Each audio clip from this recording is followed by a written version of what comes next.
Thank you all so much for attending this session. I hope you've been able to find some useful resources during the Disability at Work week and that you find some helpful information here during this presentation. Again, my name is Hannah Strack. My pronouns are she, her. I'm an associate business consultant with LCW, or Language and LCW, wow, I totally blanked, Language and Culture Worldwide. And I'll be giving a little bit of information about the company as well. But let me show you what we're going to cover during this time. So I'll be detailing a bit of my story, which is slightly unconventional and has a great deal of luck and determination in it. But I wanted to share this because the job search is highly individual, and some people follow a very structured path to get to where they are, which is totally okay. And some people fall into their role by accident, which is also okay. I did a combination of the two, really. And I have some tips and learning moments from my story, which might be helpful for you depending on what it is that you might like to do. I'll talk a bit about where I landed and more about the organization I work for now and how that relates to Disability at Work's overall theme, advocating for a brighter future, and how we at LCW may have resources that could be helpful in your own job seeking journey. And finally, how can I help you? Part of the job seeking process is providing support and asking for help. And I've done a bit of research to see what are general questions for folks entering the job force who have disabilities.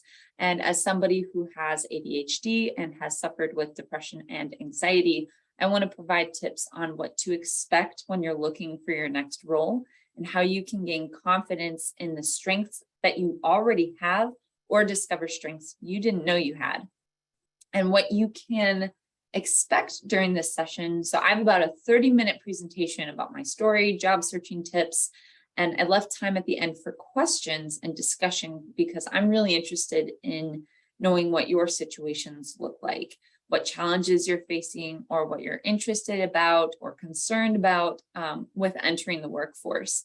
And although if you do have questions throughout the presentation, feel free to raise your hand or unmute yourself.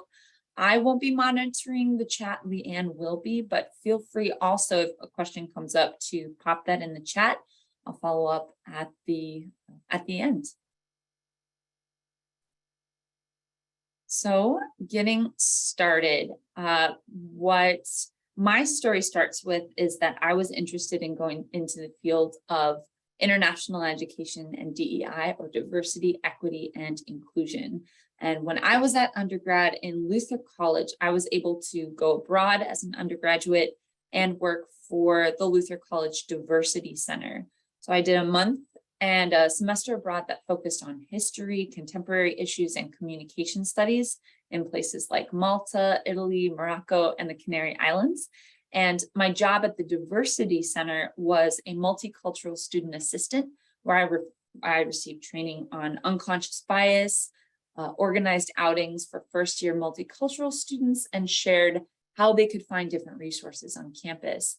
Now, both experiences were very instrumental in deciding what work I wanted to do and in discovering that there was a field dedicated to understanding and celebrating differences and discovering how to best communicate and collaborate across cultures. I was really excited to get started. So there was a whole field around study abroad in higher education that I wanted to enter into that field. And as an extrovert, meeting and supporting students and helping them see the world is exactly what I wanted to do. So I went out on the job search, and it took me some time. I definitely had some struggles when I was putting in applications. And there were a couple of things I learned that right after I graduated in 2013, that there were some mistakes I definitely made. The first one was not working the network that I had within an internship the most that I possibly could. So I was an international student assistant with the University of Wisconsin-Platteville the January term that right before I graduated. And it was a good opportunity. I think I wasn't sure what to expect, and I did the best I could there. But then I think I was nervous to talk with the folks in that office and really get some other references or other people I should be talking to. And I could have worked that network a little bit more. So what I'd say is keep an eye out for any internship opportunities at this point. You may be able to use that network to open up the opportunity for new jobs, or being able to talk to other people, since the folks that you work for in that internship, they know you, they know what you can do. So that's a really strong reference for a lot of different opportunities. The second mistake that I had made was not applying to roles during high season. So when you find the industry you want to work for, when are they doing the most hiring? So typically there are slow seasons during holidays at the end of the year, and maybe sometimes in the summer with folks on vacation. But I realized I needed to be applying during the summer, because if you're going to go into higher education, when is school out? It's during the summer. So the fact that most folks were hiring in higher education settings were looking for people during the summer, I decided to go work for a summer camp at the time, because I wanted to be able to do something right out of graduating, which still was a good experience. But looking back, it would have been a better opportunity to be applying that summer. But you learn hindsight's 2020, you learn the things that you learn at the time. But that's one tip I would have. And finally, the last mistake was not utilizing more help from the Luther College Career Center. Career coaches can be fairly expensive, so utilize any free help that you have available when you're applying for jobs. And that means the UNC Career Center, any free networking events through LinkedIn, job fairs. There's actually quite a few free job fair opportunities on LinkedIn or other places. Power to Fly I actually just thought of that one, and I didn't put that recommendation here, but Leanne, if you remind me at the end, I could find the link and share that out. So then what did I do after the summer of 2013? If you're not finding the opportunities, you tried to upskill. So what I did was focus on going abroad again. Any international experience or anything relevant to the field that I was getting into, that's what I was looking for. So of course, that's going to be really dependent on your specific field. But for me, I found the most useful opportunities are where I could get self-awareness skills. You'll hear me say this a lot during this presentation. Anything you can know about yourself or more about the company is always going to be very, very beneficial. And even if you take roles right out of school that aren't your ideal job, there's still great opportunities to learn a little bit more about you, learn what you don't want to do, and gain skills from those opportunities. So for example, my first job out of undergrad was being a barista. I worked at a staffing agency. I sold art at summer art festivals. And even though those weren't my ideal roles, there were a lot of skills that I picked up around customer service, being able to research online in a lot of different places, communication skills, organizational skills, any opportunity, look at it just as that, an opportunity to learn and grow and know what it is that you want or don't want to do. The other thing I'd say about upskilling is certifications. Again, this is very dependent on your role and can range from there are some free certifications out there, but some are a little bit more expensive. And as a tip, you get what you pay for when it comes to certifications. Most people are going after the free certifications, but if you have the budget to go after one, these are always useful skills to have. And for me, one of the most useful certification skills I got was a 40-hour mediation training, which allowed me to practice my deep listening skills, and is a skill I practice constantly with fellow colleagues or clients. And communication skills, cannot stress this enough. Communication skills are highly sought after and incredibly important, I believe I just saw something listed for the top skills of 2025, and communication skills are on there. Even as you're building these skills, I talked to a friend of mine and she had asked me, well, how do you talk about your transferable skills? And that's a really good question. And some of that is also dependent on the lingo in your field. How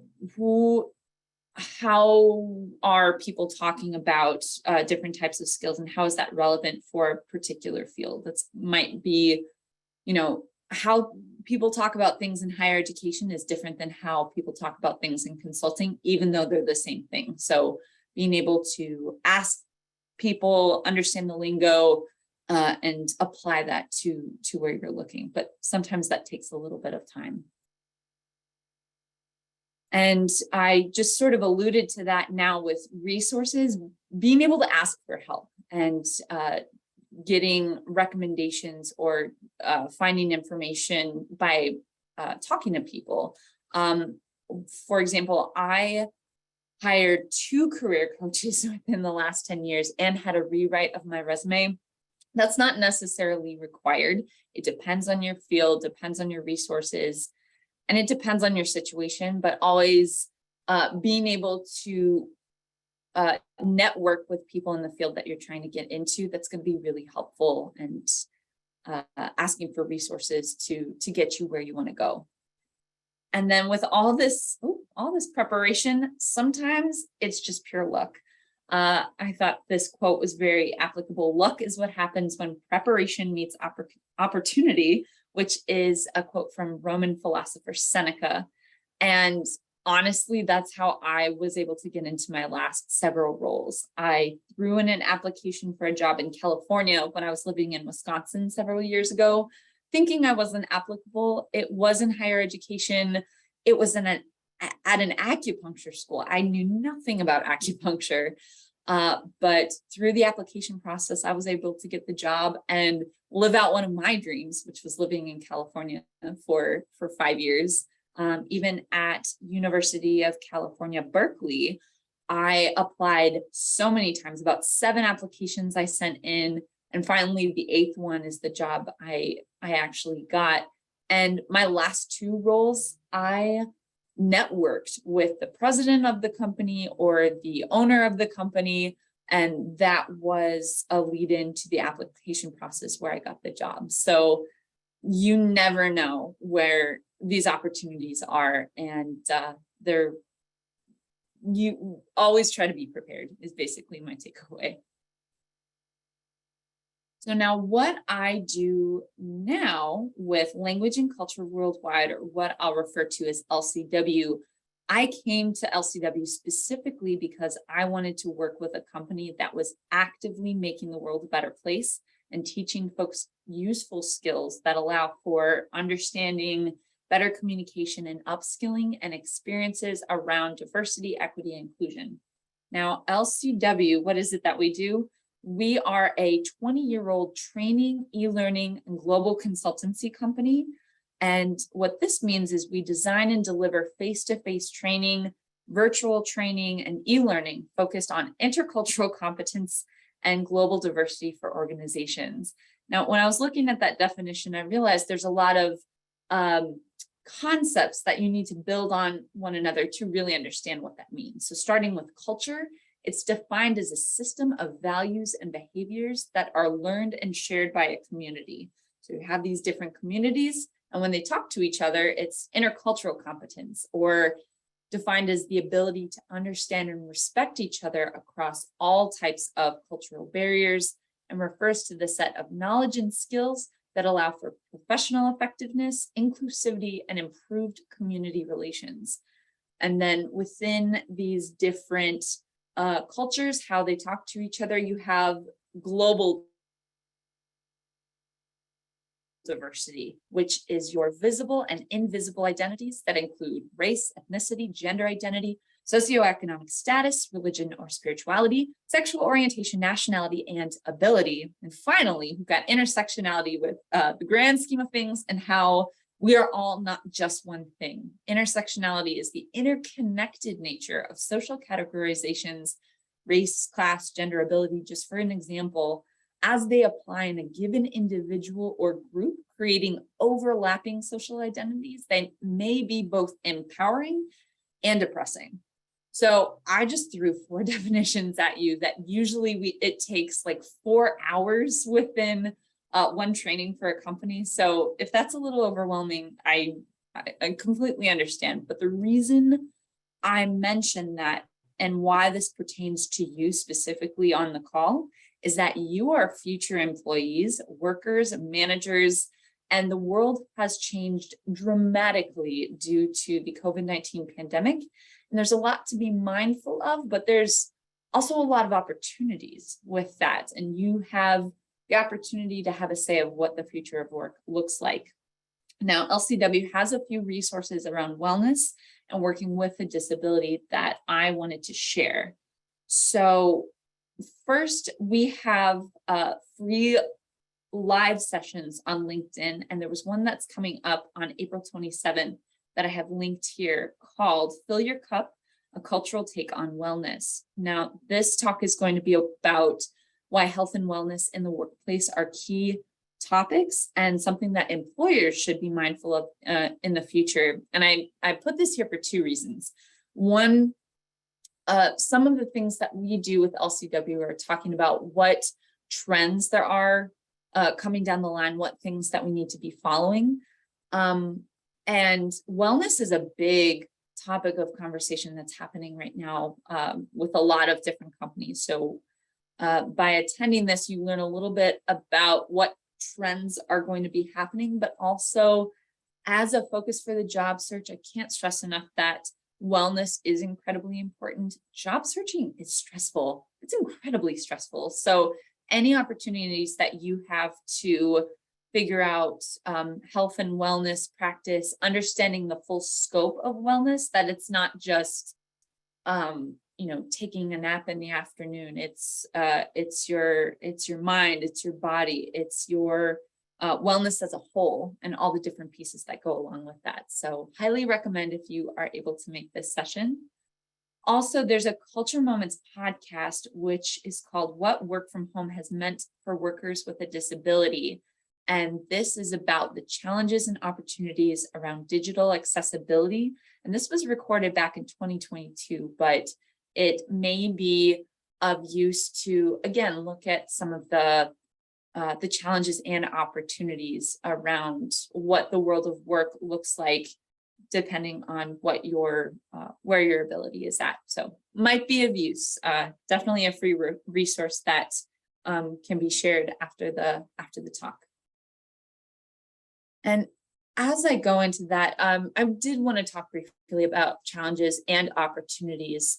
As I'm sure you're all very well aware, there are definite challenges, which I don't mean to share, for lack of a better term, to be a bummer. It's knowing what you're working with and figuring out how you want to approach a challenge or how you want to be mindful of moving forward with what it is that you want to do. So I had some statistics from the Bureau of, well, not statistics, a quote from the Bureau of Internet Accessibility that the unemployment rate for those with disability is nearly twice the national unemployment rate, and that folks searching for jobs are in a much tighter market than folks without disabilities. And of course, a lot of folks in this space were disproportionately affected by the COVID-19 pandemic. Again, that is just the current reality where we are.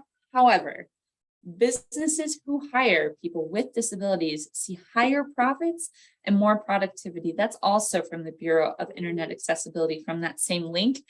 And how incredibly important that is when you go into a job knowing how you want to express what you bring and your enthusiasm for the industry and the job, you can make a sizable impact for yourself and the others around you. So I'll give you an example. Actually, Leanne and I had met at the Disability in North Carolina conference, and that was one of the most accessible conferences I have ever been to. There was a big board with live subtitles. Things were being recorded. There were great sound options. We were always reminded to use microphones.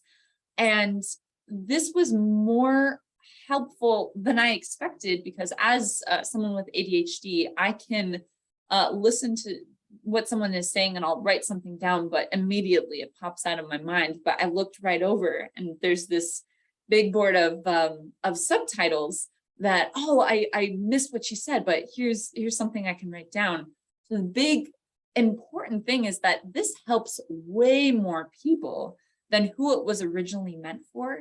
So there are a lot of opportunities moving forward in the world of how the world of work is changing and shifting. Another resource I wanted to share underneath challenges and opportunities is Maya Warren is an award-winning invisible disabilities, albinism, and chronic illness advocate, philanthropist, and entrepreneur. She was a speaker at that conference, and her podcast discusses the goal to become better instead of bitter, in spite of the challenges that come with having a disability, illness, and life in general. And this podcast serves to amplify the unique voices of those in these communities and disabilities, chronic illness, and provide a platform to discuss relevant and pertinent topics to each of these communities. So another piece around resources and just finding your community. I also linked disability in the organization, which may be accessible through UNC, but also the North Carolina Council on Developmental Disabilities. But just a reminder, there are a lot of people out there willing to help, willing to support. So there are people in our corners that are willing to help get us to where we want to go. And as I'm wrapping up here, just a couple of basic tips that I've learned along the way, starting with always be learning. I said it once, I'll say it again, I'll say it a million times, self-awareness, anything you can do around learning about yourself, understanding what kind of environment you want to be in, whether you're an introvert, extrovert, you like working with numbers, you like working with people, anything that's that allows you to learn about yourself is going to be useful in how you present yourself and what kind of opportunities that you look for. And how can you develop your self-awareness? You try new things. You look for different things that might be of interest and move forward with checking in with yourself to see if you liked it, if you didn't.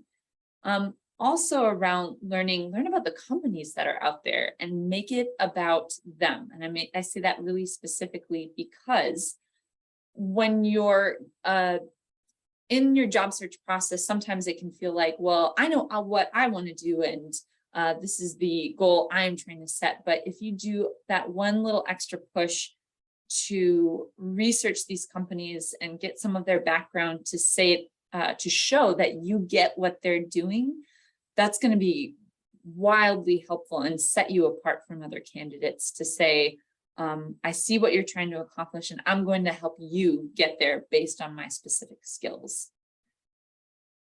Moving forward with plan and replan, I wanted to say this briefly. I know there's another session about this that goes into a lot more detail, but plan out whether and how to disclose your disability.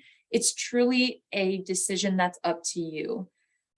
Personally, I do disclose that with my employer because it feels a safe environment, and that helps me and my supervisor manage some of the work and figure out what we can get done.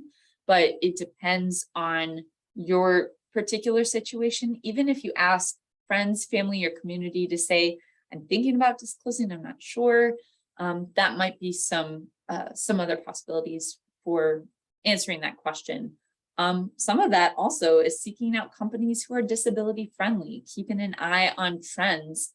Even after a quick Google search, I think there were companies like Accenture, 3M, possibly Walmart. I would have to double check on that, but understanding what jobs already have some of these accommodations, in place to be able to move forward with that. And then take mistakes or failures, and I put that really specifically in quotation marks, failures in stride, because really, if you try something and it doesn't work out, you found a way that that it doesn't work and you can try something else. So always trying to stay optimistic, but making sure you fill your cup with wellness so that, if you have those mistakes, it can be tiring, but how can you check in with yourself and figure out how you can move forward in the best way possible so that you keep moving forward.